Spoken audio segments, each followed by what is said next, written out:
Bem-vindos ao canal Enge Cubo Concursos. Eu estava resolvendo a questão da prova do Ministério Público 2024 da CESP, e daí decidi gravar algumas questões aqui que eu já resolvi. Conforme eu vou resolvendo, provavelmente eu vou postar, se ainda der tempo, né? A prova já é semana que vem. Se fizer sentido, eu vou postando o restante da prova, tá? Eu acho que eu trouxe umas 5 questões aqui e vamos tentar respondê-las de forma mais objetiva, alguns pontos que eu trouxe para tratar de cada assunto, tá? Vamos lá? Eu leio o enunciado e a gente vai discutindo, vou apresentando para vocês aqui, tá? Então, começando com a nossa primeira questão, no que diz respeito a projeto arquitetônico, projeto de fundação, projeto estrutural, de instalações hidrossanitárias e de drenagem, bem como a investigação geotécnica, julgue os itens a seguir. Então, lá, questão 51. Deixa eu ver se eu estou com uma caneta aqui. Não. Vamos pegar uma caneta para a gente rabiscar. Tá. Em um boletim de sondagem de simples reconhecimento à percussão, em função do número N, que é o índice de resistência à penetração, então aqui ele dá uma informação, número N, que é o índice de resistência à penetração, determinado pelo número de golpes correspondente à cravação de 30 centímetros no amostrador padrão. Após a cravação inicial de 15 centímetros, outra informação após a cravação inicial de 15 centímetros, utilizando-se um martelo de 65 kg de massa, tá? E a areia e o silt arenoso podem ser designados como muito mole, mole médio rígido, muito rígido e dura. Tá. Eu acho que a grande questão aqui, que provavelmente todo mundo saberia, seriam essas primeiras informações. Sim, o N é o número de golpes correspondente aos 30 centímetros últimos, depois de cravados 15 centímetros. O martelo, sim, tem 65 quilos, e daí ficaríamos com essa questão aqui. Tá, eu vou só trazer aqui a norma para quem quiser ler, é a NBR 6484, ela foi atualizada em 2020, tá? Então, trata de sondagem de simples reconhecimento ou sondagem à percussão, o pessoal chama também de sondagem à percussão. Percussão. Eu vou tentar escrever aqui, a letra não vai ficar muito boa, pessoal, porque eu quero tentar resolver 5 questões num vídeo não muito longo. Então tá, você já deve saber que esse aqui é o método que a gente mais usa para reconhecimento e exploração do solo. E ele tem 3 funções, ele verifica 3 coisas, tá? Verifica, que eu acho que vale a pena citar aqui. Então, o tipo do solo, e a profundidade, e sua profundidade. Ele verifica o nível da água, e a profundidade do nível da água, logicamente, e ele mede o N, que sim são os índices de resistência, né? Índice de resistência. Que é exatamente essa afirmação aqui. Deixa eu ver se eu tenho uma canetinha para destacar aqui. É exatamente essa afirmação dele aqui, ó, índice de resistência à penetração, determinado pelo número de golpes. Como é que determina esse N, né? Vamos lá, para vocês lembrarem, vamos dizer que o nosso equipamento está instalado aqui a gente tem o solo, nível 0. Então a gente faz uma escavação, normalmente de 1 metro, descartando esse solo, e a partir daqui a gente faz uma seção. Perdi a caneta. A gente faz uma seção aqui que a gente divide em 3 seções de 15 centímetros. A gente mede a quantidade de golpes necessários para penetrar esses 15 centímetros e o somatório dos golpes finais aqui, dos últimos 30, vai dar o N. Então tá, vamos só dar um exemplo aqui. Vamos dizer que no primeiro a gente teve um golpe que andou 16. Pode acontecer isso também, tá? No segundo aqui a gente teve 6 golpes para andar os 15.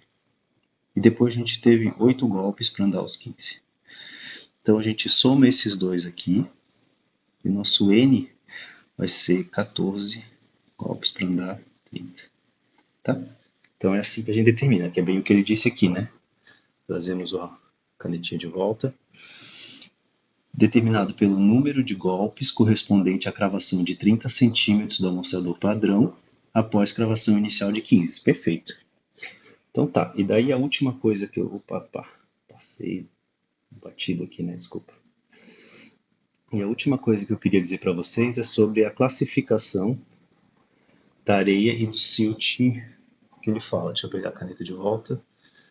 Se ele ficar transferindo aqui, eu vou gastar um tempo. Então, areia e silt. Essa aqui foi minha dúvida na questão, tá? Daí eu fui atrás. Então é o seguinte, como é que classificamos a areia? Quando o N é menor ou igual a 4, ela é fofa. Com um N de 5 a 8, ela é pouco compactada. Compactada. De 9 a 18, ela é medianamente compactada. Medianamente compactada. 19 a 40. 19 a 40. Compactada. Maior que 40. Muito compactada, né?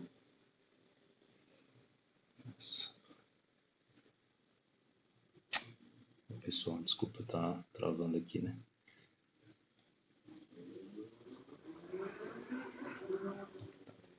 Então, o que ele fala aqui é uma areia muito mole, média, rígido, duro. Isso aqui, na verdade, é a classificação de argila e silt, tá? E não de argila e silt arenosos, tá? Na verdade, cadê minha caneta? Isso aqui é a classificação de argila e silt argiloso. Então, como tá essa última definição errada, a questão tá errada, né? Então, bem carinha da CESP, né? Vamos pro próximo aqui. As etapas de um projeto de arquitetura são levantamento de dados, programa de necessidades, estudo de viabilidade, estudo preliminar, anteprojeto, projeto para licenciamento e projeto executivo, ocorrendo nesta última etapa o encaminhamento do projeto para análise e aprovação dos órgãos públicos e concessionárias, com vistas à obtenção de alvará ou licenças. Tá, vamos separar. Primeiro ele fala, as etapas de um projeto arquitetônico são... Então ele está me dizendo isso aqui, ó, levantamento de dados, programa de necessidades, estudo de viabilidade, estudo preliminar, anteprojeto, projeto para licenciamento e projeto executivo. Isso aqui, para quem quiser se aprofundar, está lá na NBR 16636 de 2017. Tá? E daí eles trazem definições, termos gerais de projeto e os estágios de execução de cada atividade. Uma norma bem legal de ler até para a prática, tá? Então vamos lá. Apesar dessa primeira afirmação estar correta, ok? Isso aqui são etapas, não são todas que estão na norma, mas sim são etapas de um projeto de arquitetura. A CESP ela faz muito isso, né? Ela tira muitos itens, então parece que não está 100% correta, mas a questão está certa, né? Ela considera certa. E a segunda afirmação dela é, ocorrendo nesta última etapa, o encaminhamento, qual que é a última etapa aqui? Projeto executivo. Ocorrendo nesta última etapa, o encaminhamento do projeto para análise e aprovação dos órgãos públicos e concessionárias com vistas à obtenção de alvará ou licenças e demais documentos indispensáveis para as atividades. Tá, então vamos lá. Apesar da primeira parte ser, sim, resumidamente as etapas de projeto de arquitetura, não é no projeto executivo que a gente realiza o encaminhamento para aprovação dos órgãos públicos. Né? Nem faria sentido que fosse. Imagina que tu manda um projeto executivo para os órgãos e eles pedem ajustes e tu tem que ajustar um projeto executivo. Não, isso aqui, deixa eu pegar o highlighter aqui. Então, essa parte aqui, ó, encaminhamento do projeto. para análise e aprovação dos órgãos públicos e concessionárias, obtenção de alvarás, licença e demais. Isso aqui faz parte do projeto de licenciamento, tá? Isso aqui está lá na norma, nessa norma aqui. Então, a questão está errada exatamente por não se tratar do projeto executivo e sim do projeto de licenciamento, tá? Vamos para a próxima. A gente já está longe com o tempo aqui. Os projetos de fundações rasas, diretas ou superficiais, alguns fatores devem ser considerados na determinação da tensão admissível, tais como, tá, vamos lá, tensão admissível, tais como profundidade da fundação, influência do lençol freático, do lençol da água e dimensões e forma dos elementos de fundação. Então tá, vamos lá. Isso aqui para quem quiser ir lá é NBR 6122 2020, tá? Então, a gente sabe que é a fundação rasa e tal. E o que ele diz que os fatores que tem que ser considerado? É o item 7.2, tá? Isso eu fui procurar porque eu não tinha certeza.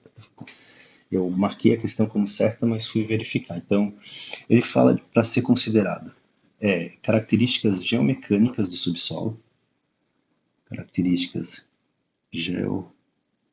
geomecânicas do subsolo. O que são essas características que ele bota lá só para a gente dar exemplo? Então, a densidade, permeabilidade,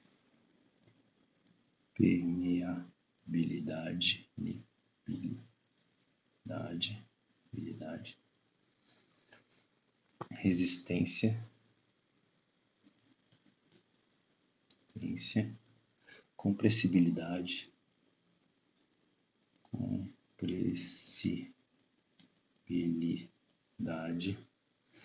expansibilidade,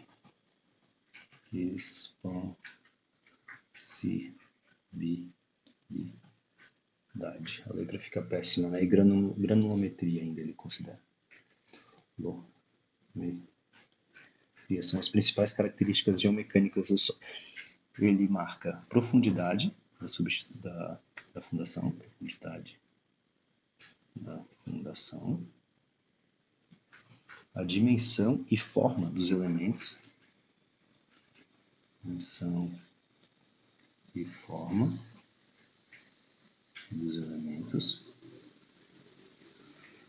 influência do lençol freático,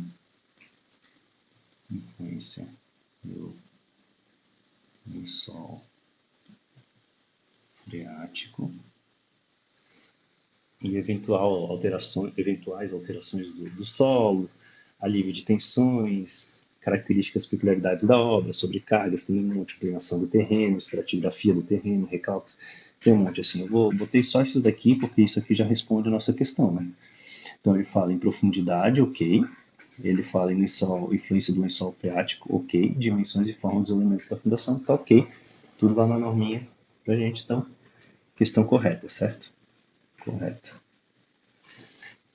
Já passei muito do meu tempo, vamos lá, mas vamos ver se eu consigo resolver mais duas aqui. Ó. Na análise de um projeto básico de estrutura de concreto armado, o analista deve verificar se o projeto está em harmonia com os projetos de arquitetura, estrutura metálica, madeira, fundações e demais instalações.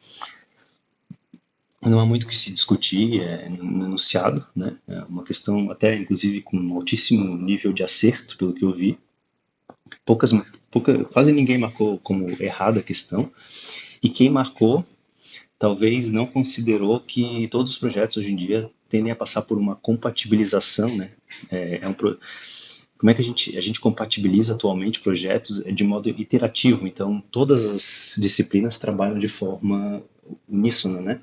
Entre idas e vindas. Então, sim, projeto básico da estrutura, ele verifica a harmonia com os demais projetos, né? Isso nada mais é do que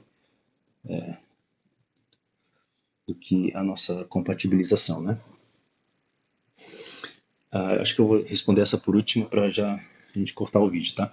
O sistema predial de esgoto sanitário deve ser separado total ou parcialmente em relação ao sistema predial de águas pluviais. podendo existir, em alguns casos específicos previsto em norma, ligação entre os dois sistemas. Pessoal, tá bem errada essa questão, tá? Tá na norma, para quem quiser olhar, NBR 8160 de 99, no item 4.1.3.1. Diz assim, ó, os sistemas devem ser separados em absoluto. Então, separados, sempre separados em absoluto. Tá? Ele deve ser separado total ou parcialmente, podendo existir casos específicos previstos em norma. Não existe caso nenhum, a norma não traz, está errado, tá? Então, questão errada. Acho que nós vamos dar uma cortada por aqui, né? E vamos aproveitar essa que também é de instalações. Depois vocês aceleram o vídeo aí quando vocês tiverem interesse, tá? No desenvolvimento de um projeto de instalações hidráulicas de água fria, consideradas as condições específicas inerentes à alimentação, a ligação à rede pública deverá ser escolhida de modo a proporcionar o maior trajeto possível do alimentador, respeitando-se as exigências da concessionária local. O maior trajeto nunca é uma condição desejada, né? A gente sempre procura, acho que a palavra aqui é otimizar, né? Otimizar os traçados e nunca fazer os traçados de forma mais longa. A norma também fala que tem que ser atendido, só para trazer aqui a 5626 de 2020, ela ainda fala que tem que as condições, que as exigências da concessionária devem ser satisfeitas, né? Então, eu não achei especificamente nenhuma concessionária que traga essa condição de maior trajeto, isso nem faz sentido, mas todas elas falam, a maior parte delas fala de otimizar traçados. Então, questão errada, né? Errada. Eu acho que agora a gente iria para uma segunda sessão, que é de fiscalização de obras, e daí eu trago num próximo vídeo para a gente não ficar aqui com um vídeo de 1 hora, tá, pessoal? Agradeço a atenção, deixa eu trazer de volta a imagem aqui. Eu agradeço a atenção de vocês.